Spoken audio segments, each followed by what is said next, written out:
छत्तीसगढ़ के सरगुजा में विजय संकल्प शंखनाद महारैली को पीएम मोदी ने किया संबोधित। सोनिया गांधी को घेरा, बोले आतंकी मारे जाने पर आंसू बहाए।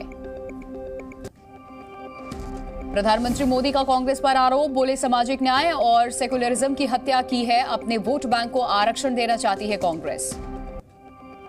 कांग्रेस के घोषणा पत्र पर पीएम मोदी का हमला, कहा मैनिफेस्टो पर मुस्लिम लीग की छाप है कांग्रेस का इतिहास, देश को तबाह करने वाला धर्म के आधार पर आरक्षण चाहती है।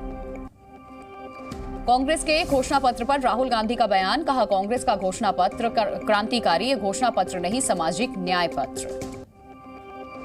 राहुल गांधी का प्रधानमंत्री मोदी पर तंज, कहा कांग्रेस के घोषणा पत्र से घबरा गए हैं पीएम, राजनीति में मुझे नॉन सीरियस कहा गया। संपत्ति सर्वे वाले बयान पर राहुल गांधी की सफाई, घोषणा पत्र पर सामाजिक न्याय कार्यक्रम में बोले मैंने एक्शन की बात नहीं की है, सिर्फ कहा है कि अन्याय का एक्सरे करा ले। कांग्रेस नेता प्रियंका वाड्रा का बीजेपी पर हमला, बोली लोगों को गुमराह और डराने की हो रही है कोशिश, पीएम को देखकर के लग रहा है कि बीजेपी हार रही है। कांग्रेस के घोषणा पत्र पर बीजेपी ने लगाया तुष्टीकरण का आरोप, दिल्ली में कांग्रेस दफ्तर के बाहर बीजेपी ने किया प्रोटेस्ट, दिल्ली बीजेपी अध्यक्ष वीरेंद्र सचदेवा भी हुए शामिल। कांग्रेस पर दिल्ली बीजेपी अध्यक्ष वीरेंद्र सचदेवा का निशाना, कहा कांग्रेस के घोषणा में बहुसंख्यक समाज पर हमला, संपत्ति किसे बांटना चाहते हैं, राहुल गांधी से मांगा जवाब। सैम पित्रोदा के बयान पर प्रधानमंत्री मोदी का प्रहार, कहा कांग्रेस की लूट जिंदगी के साथ भी और जिंदगी के बाद भी आपकी पैतृक संपत्ति लूटकर अपने बच्चों को देंगे। विरासत टैक्स पर सैम पित्रोदा की सफाई, बोले क्या मैं तथ्यों का जिक्र नहीं कर सकता, मेरे बयान को तोड़ मरोड़ कर पेश किया, ऐसे मुद्दों पर चर्चा बहस होनी चाहिए। सैम पित्रोदा के बयान पर बीजेपी प्रवक्ता सुधांशु त्रिवेदी का प्रहार, कहा जनता के सुख से कांग्रेस को दिक्कत है, सच्चाई सामने आई, विदेशी मानसिकता से प्रेरित है कांग्रेस।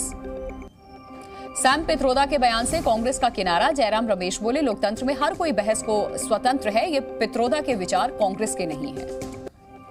पित्रोदा के बयान पर गृह मंत्री अमित शाह का निशाना, कहा सैम पित्रोदा का बयान से कांग्रेस एक्सपोज हुआ है, सामने आ गया है कांग्रेस का असली मकसद क्या है। कांग्रेस पर सीएम योगी ने साधा निशाना, कहा कांग्रेस तालिबानी सिस्टम चाहती है, संपत्ति बांटना चाहती है, किसी भी कीमत पर सत्ता चाहती है। कांग्रेस नेता सुप्रिया श्रीनेत ने बीजेपी पर साधा निशाना, बोली हम तो एक्सरे की बात करते हैं, पीएम मोदी को एक्सरे से दिक्कत है। कांग्रेस नेता पी चिदम्बरम का पीएम मोदी पर वार, कहा पहले घोषणा पत्र पढ़े पीएम, मैनिफेस्टो में किसी को लुभाने की बात नहीं है, देश में सामाजिक और आर्थिक असमानता है। पीएम के मंगलसूत्र वाले बयान पर एआईएमआईएम अध्यक्ष ओवैसी का हमला, कहा पीएम की गलत नीतियों से कई घर उजड़े हैं, हिंदू मुसलमान के बीच में नफरत फैलाई। एआईएमआईएम चीफ ओवैसी का पीएम मोदी पर निशाना, कहा देश में कल हुआ दंगा तो नरेंद्र मोदी जिम्मेदार, मुसलमानों से नफरत की गारंटी है। हैदराबाद लोकसभा सीट से माधवी लता का नामांकन आज, पहले मंदिर में की पूजा अर्चना, एआईएमआईएम अध्यक्ष ओवैसी के खिलाफ लड़ रही माधवी लता।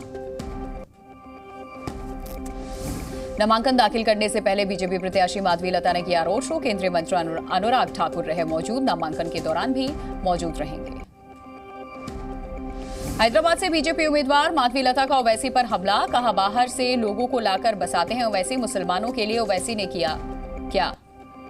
कन्नौज से चुनाव लड़ने पर अखिलेश यादव का बयान, बोले नामांकन से पहले पता चल जाएगा, आईएनटीआईए ही देश का भविष्य है, भारतीय जनता पार्टी चुनाव हार रही है, कल अखिलेश करेंगे नामांकन। बीजेपी पर समाजवादी पार्टी अध्यक्ष अखिलेश यादव का वार, कहा बीजेपी का झूठ सबके सामने आ चुका है, इतिहास बनने जा रही है बीजेपी, एनडीए को पीडीए हराएगा। यूपी के डिप्टी सीएम ब्रजेश पाठक का समाजवादी पार्टी पर प्रहार, बोले समाजवादी पार्टी कंफ्यूज पार्टी है, हार के डर से रोज अपने उम्मीदवार बदलती है, बीजेपी की जीत का दावा किया। कन्नौज से बीजेपी उम्मीदवार सुब्रत पाठक का अखिलेश यादव पर निशाना, बोले अच्छा हुआ अखिलेश लड़ने आ रहे हैं, भ्रम टूट जाएगा, कोई और लड़ता तो जमानत जब्त हो जाती। अमेठी में कांग्रेस उम्मीदवार पर बढ़ा सस्पेंस, अमेठी और गौरीगंज में कांग्रेस दफ्तर के बाहर लगे रॉबर्ट वाड्रा के पोस्टर, लिखा अमेठी की जनता करे पुकार, रॉबर्ट वाड्रा अब की बार। रॉबर्ट वाड्रा के चुनाव लड़ने की अटकलों के बीच में बीजेपी उम्मीदवार स्मृति ईरानी का हमला, बोली लोगों को अब सावधान रहने की जरूरत है, सभी लोग अपनी संपत्ति के कागजात छुपाएं। तिहाड़ जेल में बंद दिल्ली के सीएम केजरीवाल से मिले मंत्री सौरभ भारद्वाज, गिरफ्तारी के बाद होगी ये पहली मुलाकात हुई है, बोले केजरीवाल मजबूत है। गृह मंत्री अमित शाह का आज करेंगे वाराणसी दौरा। पीएम मोदी के चुनावी दफ्तर का करेंगे उद्घाटन। 13 या 14 मई को पीएम का नामांकन संभव। राष्ट्रीय पिछड़ा वर्ग आयोग का कर्नाटक में ओबीसी सूची में गड़बड़ी का दावा। जी न्यूज से बोले चेयरमैन हंसराज अहिर। कर्नाटक सरकार ने पिछड़ों का हक काट करके मुसलमानों को दिया, सरकार से सफाई मांगी। ममता सरकार ने 24,000 शिक्षकों की नियुक्ति रद्द करने के फैसले को सुप्रीम कोर्ट में चुनौती दी। सरकार की दलील, स्कूल में कर्मचारियों की हो जाएगी कमी।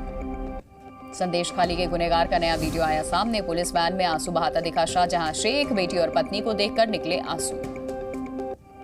आरजेडी नेता तेजस्वी यादव का बीजेपी पर प्रहार। कहा, बिहार में आरजेडी से डरती है भारतीय जनता पार्टी। आईएनडीआईए संविधान बचाना चाहता है, एनडीए संविधान खत्म करने में लगा। जम्मू कश्मीर के बांदीपुरा में आतंकवादियों से मुठभेड़, सेना के 2 जवान घायल हुए हैं। आरागाम इलाके में रेंजी के जंगलों में एनकाउंटर। जी न्यूज।